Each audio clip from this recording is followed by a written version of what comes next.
Hey everybody, we're back. It's time for some more sticker advent calendar fun. It's day number 9.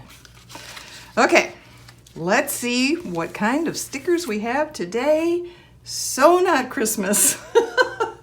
This needs a backing to be able to see it better, so I'll put that there.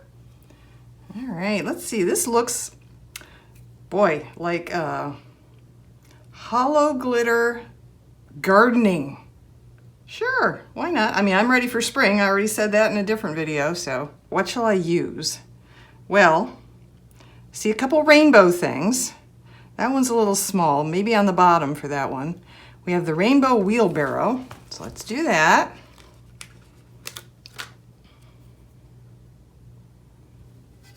My other gardening, where's that? There we go.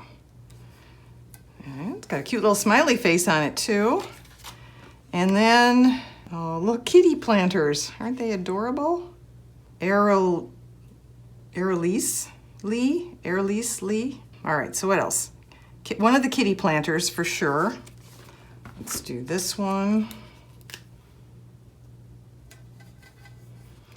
And the rainbow planter on the bottom. So it won't be food exclusively. Let's see, where am I gonna put this little fella? I'll just put it here. There we go. So cute. Anything else? I know, one of my favorite things to grow, fresh tomatoes. There. Day number 9 concluded. See you back here for day 10.